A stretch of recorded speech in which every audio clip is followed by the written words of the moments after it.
안녕하세요. 오늘은 하나님의 사랑이라는 제목으로 요한 1서 4장을 말씀을 보겠습니다.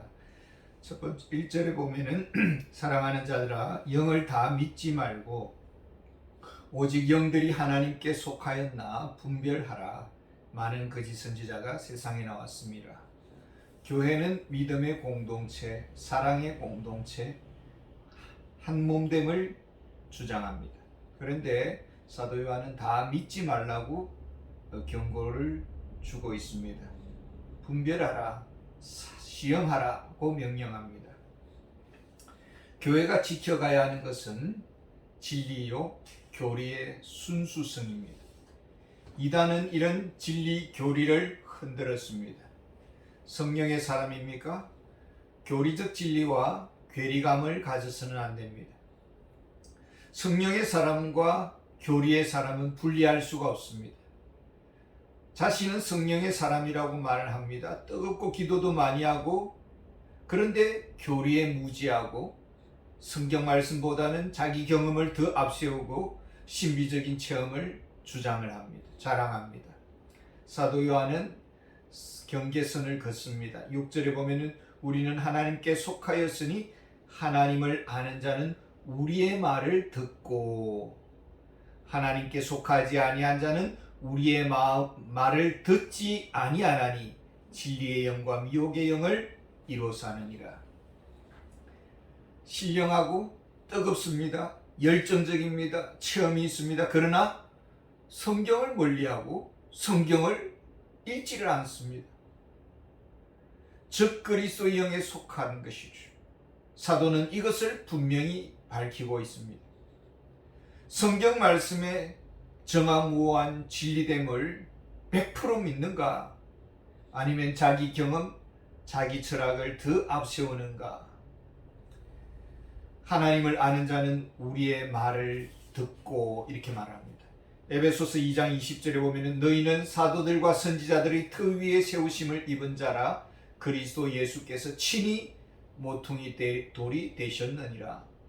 사도들과 선지자들의 터 위에, 사도들, 신약 성경의 말씀, 그리고 선지자들, 구약 성경의 말씀, 성경 말씀을 말합니다. 그러니까 성경 말씀을 무시한 성령 운동은 거짓이다라는 것입니다. 사도 요한 당시 교회 안에 무슨 일이 일어났습니까? 하나님을 믿는다고 합니다. 그런데 사도들의 가르침을, 교리를 받아들이지 않습니다. 거부합니다. 그리고 자기들이 주장하는 진리를 따르도록 강요를 하고, 따르지 아니하면은 미워하고 이간질하고, 그래서 교회 안에 분쟁이 끊이지 않았다라는 것입니다. 그리고는 사도들을 공격을 하는 것이, 과거 고기잡이 무식쟁이들, 학벌도 없는 사람들이라고 그렇게 비방을 하고, 사도 요한은 이렇게 말했다 이야기하면, 사도 바울은 이렇게 이야기했다면 그건 자기 말이고, 이렇게 무시를 합니다. 나는 하나님과 직통하는 사람이다라고 주장을 하는 것이죠. 진정 하나님께 속한 자입니까? 진정 거듭난 자입니까? 성경 말씀은 절대적 하나님의 말씀이요, 길과 진리의 생명입니다. 오늘 본문 7절에서 21절은 하나님의 사랑에 대해서 이야기를 합니다. 교회 안에 사랑이 식었습니다. 다툼이 끝이 나지 않습니다. 하나님을 사랑하노라, 성령의 사람이다라고, 성령을 받았다라고 말을 하는데 생활 속에서는 형제를 미워합니다. 그래서 사도 요한은 하나님께 속한 자인지, 즉 그리스도에게 속한 자인지 구별하는 기준을 제시를 하고 있습니다. 7절에 보면은 사랑하는 자들아 우리가 서로 사랑하자. 사랑은 하나님께 속한 것이니 사랑하는 자마다 하나님으로부터 나서 하나님을 알고. 서로 사랑하자, 이렇게 설교를 했습니다. 그런데 실상 생활 속에서는 형제를 지속적으로, 고의적으로, 의도적으로 미워하고 가스라이팅을 합니다.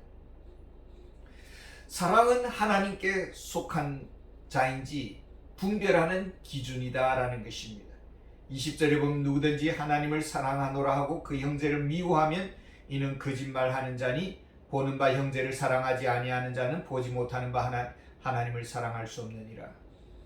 사랑하기를 원합니다. 그런데 짝사랑입니다. 혼자 용서했습니다.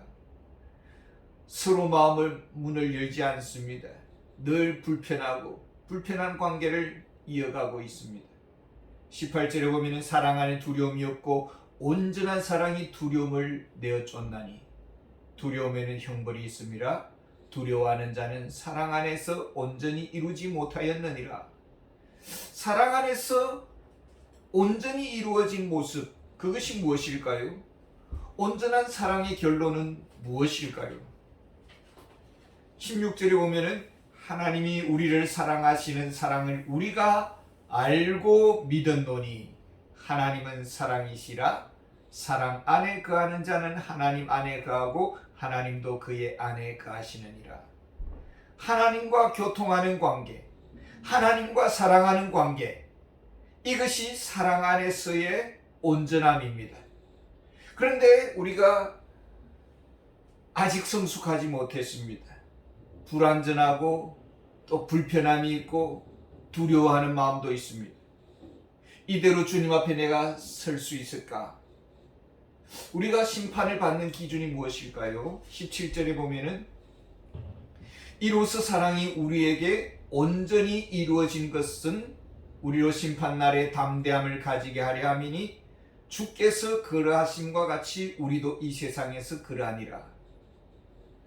주님은 사랑으로 이 세상을 살아가셨고 우리 역시 사랑으로 살아가야 합니다. 이 사랑의 진정성을 평가받을 것입니다. 사랑의 수준, 하나님과 사랑에 이르기까지 선행되어야 할 것이 있습니다. 형제 사랑입니다.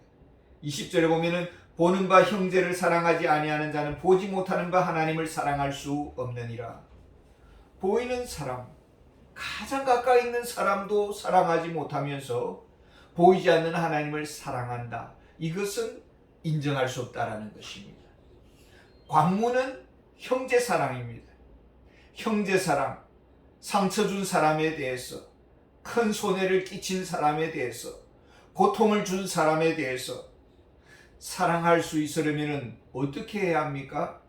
그 사랑의 모델이 무엇입니까? 19절에 보면은 우리가 사랑하면 그가 먼저 우리를 사랑하셨습니다. 사랑의 동기는 하나님의 사랑에 대한 이해에서부터 출발합니다. 하나님에 대한 사랑, 하나님의 사랑에 대한 이해는 어디서 우리가 그 정보를 얻을 수가 있을까요? 16절에 보면은 하나님이 우리를 사랑하시는 사랑을 우리가 알고 믿었노니 하나님은 사랑이시라. 하나님의 사랑의 그 지식을, 정보를 사도들을 통해서 우리가 알게 됩니다. 성경을 통해서 하나님의 사랑을 배우게 됩니다. 그렇다면 성경을 읽지 아니하고 배우지 않는다면 우리는 하나님과의 사랑을 알 수도 없고 그 사랑은 성장할 수가 없다라는 것입니다. 하나님의 사랑의 방법이 무엇일까요? 9절에 보면은 하나님의 사랑이 우리에게 이렇게 나타난 바 되었으니 하나님이 자기의 독생자를 세상에 보내심은 그로 말미암아 우리를 살리려 하심이라. 독생자 예수님을 이 세상에 보내셨습니다. 그 이유가 무엇일까요? 10절에 보면은 사랑은 여기 있으니 우리가 하나님을 사랑한 것이 아니요 하나님이 우리를 사랑하사 우리 죄를 속하기 위하여 화목제물로 그 아들을 보내셨습니다. 죄인을 위해서, 하나님과 원수된 우리를 위하여 하나님의 아들을 육신의 옷을 입고 세상에 보내주셨습니다. 우리는 전혀 사랑받을 가치가 없습니다. 우리는 하나님을 반역하고 대적한 자요 하나님과 원수 관계에 있었습니다. 그렇기 때문에 지옥 형벌을 받아도 마땅하고 마귀의 자식이었습니다. 심판받아도 아무런 하자가 없습니다. 그런데 예수 그리스도께서 육체로 오셔서 십자가에 죽음을 당하셨습니다. 모든 죄값을 지불하셨습니다. 알아야 할 것이 있습니다. 나는 1000만분의 1, 억만분의 1도 사랑받을 이유가 없었다라는 것입니다. 그럼에도 주님이 우리를 대신해서 죽어주셨고 큰 사랑을 받았고 갚을 수 없는 빚을 진 것입니다. 11절에 사랑하는 자들아 하나님이 이같이 우리를 사랑하셨은즉 우리도 서로 사랑하는 것이 마땅하도다. 사랑받았습니다. 용서받았습니다. 구원받았습니다. 그런데 우리는 생활 속에서 사랑이 되지 않습니다. 미운 감정이 쉬 사라지지 않습니다. 우리의 기억 속에 상처가 그대로 맴돌고 있습니다. 아픈 기억을 어떻게 처리할까요? 보복하면 될까요? 일일이 따지면 속이 후련할까요? 한바다 높은 변호사인 우영호 변호사에게 찾아가면 해결될까요? 하나님의 자녀에게 사랑의 성품이 새롭게 주어졌습니다. 그런데 동시에 우리에게는 타락한 마음도 있고 미워하는 마음, 공격적인 마음, 그래서 용서가 잘 되지 않습니다. 늘 갈등과 번민을 합니다. 하나님의 자녀인 내가 이 정도 수준인가 고뇌를 하게 되는 것이죠. 이미 하나님의 사랑을 입었음에도 아픈 기억 장치, 기억 저장 그 탱크에는 분노가 있고 울분이 있고 곱씹고 또 곱씹고 벼르는 마음이 있습니다. 한의 민족. 그래서 우리나라가 노래를 잘 부르는지 모르겠지만은 용서할 능력, 용서를 뛰어넘는 진정한 사랑의 그 필요를 채워주는 능력은 어디서 오는 것입니까? 14절에 보면은 아버지가 아들을 세상의 구주로 보내신 것을 우리가 보았고 또 증언하노니 세상의 구주이신 예수님, 세상의 주관자이신 예수님, 우리의 모든 만남, 우리의 모든 환경, 우리의 모든 관계에 개입하시는 주권자 되시는 주님이십니다. 오늘 우리의 만남도 주님의 깊으신 섭리가 있습니다. 사도 바울은 육체의 가시와 같은 거짓 교사들이 주변에 있었습니다. 주님이 허용하셨습니다. 사도 바울은 축복함으로 용서했고 기도함으로써 상처를 잊는 법을 배웠습니다. 상처를 잊는 법을 배우는 것으로 그치는 것이 아니라 다가가서 실제적으로 사랑을 베풀 수 있는 그런 능력이 필요합니다. 15절에 보면 누구든지 예수를 하나님의 아들이라 시인하면 하나님이 그의 안에 거하시고 그도 하나님 안에 거하시느니라. 하나님의 아들은 환경의 그 사슬에 매이지 않습니다.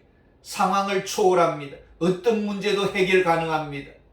원수를 사랑할 수 있는 능력, 미움을 이길 수 있는 사랑, 슬픔을 이길 수 있는 기쁨을 우리에게 주십니다. 전능하신 하나님의 아들이 우리 안에 거하십니다. 서로 사랑할 수 있습니다. 미움을 지울 수 있는 능력을 넘어서서 좀 더 우리가 가까이 다가갈 수 있는 그런 은혜가 있기를 원합니다. 감사합니다.